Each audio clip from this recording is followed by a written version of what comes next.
تو وہ میں نے قصہ سنایا تھا نا اذان والا,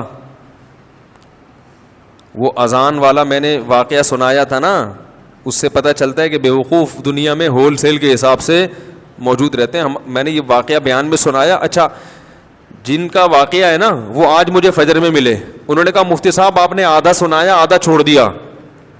تو میں نے کہا اچھا, آج پھر آج کی بات ہے, آج فجر کے بعد انہوں نے مجھے پورا واقعہ سنایا. پھر انہوں نے کہا اب یہ بتائیں پورا. انہوں نے کہا وہ آدھے میں وہ مزہ نہیں ہے جو پورا واقعہ ایسے تھا. انہوں نے کہا نیٹ پہ سنا نا یہ واقعہ, وہ انہی کا قصہ ہے. تو انہوں نے پھر مجھے پورا واقعہ سنایا. بہت سے لوگ ہیں جن کو یہ واقعے کا پتہ نہیں ہے, تو یہ واقعہ اس پر کہ بیوقوف دنیا میں ہول سیل کے حساب سے موجود رہیں گے. تو وہ کیا ہوا ہے, کہتے ہیں کہ وہ ان کے دوست کی کہیں شادی تھی, تو جو بیوقوف ٹائپ کے لوگ ہوتے ہیں نا ان کو بہت سوالات پوچھنے کا شوق ہوتا ہے کہ نکاح کے بعد کیا ہوگا اور کیا بیگم سے بات چیت کیسے شروع کرنی ہے, کیا پاگل ہوتے ہیں یہ لوگ. تو یہ آ گیا ان کے پاس, ہمارے جو دوست, نام نہیں لوں گا میں, بیٹھے ہوئے ہوں گے یہاں پہ.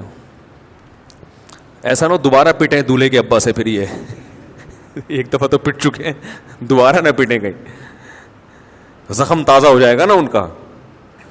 تو وہ دولہا جس کی شادی تھی, رخصتی تھی رات کو, وہ آیا ان کے پاس ایسے ہی پوچھنے پاچھنے کے لیے.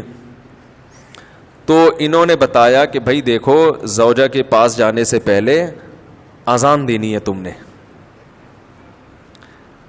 اس کا فائدہ یہ ہوگا کہ نرینہ اولاد پیدا ہوگی صحت مند.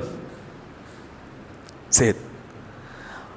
میں نے تو صرف اتنا واقعہ سنایا تھا, انہوں نے کہا کہ پورا اس طرح ہے کہ اذان بھی کسی اونچی جگہ پہ کھڑے ہو کے دینی ہے.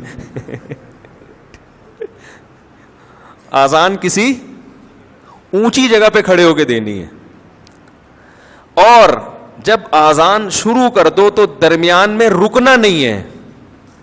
درمیان میں رک گئے معذور بچہ پیدا ہوگا. ٹھیک ہے نا. اب یہ جناب شروع ہو گیا, مذاق کیا تھا اس نے, مذاق کیا تھا, وہ سیریس ہو گیا. اب وہ دلہن بیٹھی بھی ہے, یہ ڈریسنگ ٹیبل پہ چڑھ گئے نا, اس سے زیادہ اونچی جگہ ان کو نظر نہیں آ رہی تھی. تو شکر ہے الماری پہ نہیں چڑھا. الماری پہ سے نہیں چڑھے کہ بھائی جب چڑھ جاتا الماری پہ تو کھڑے ہونے کی جگہ نہیں تھی. وہ بیوی کہتی کسی بندر سے میری شادی ہو گئی ہے.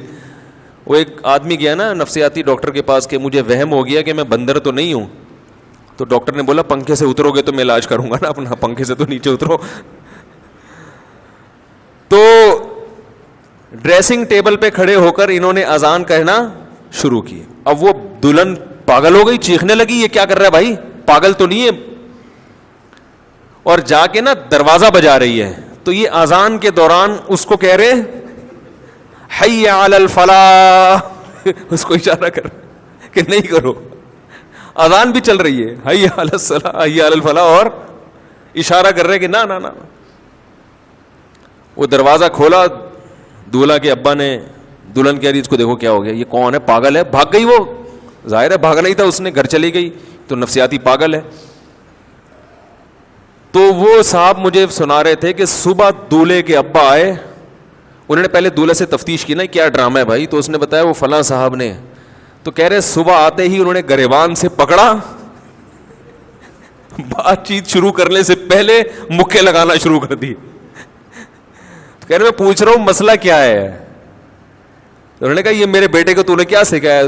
کہتے ہیں میں نے کہا اس میں خود سینس نہیں ہے کہ جو بھی جو سکھا دے آپ سیکھ لو گے کیا.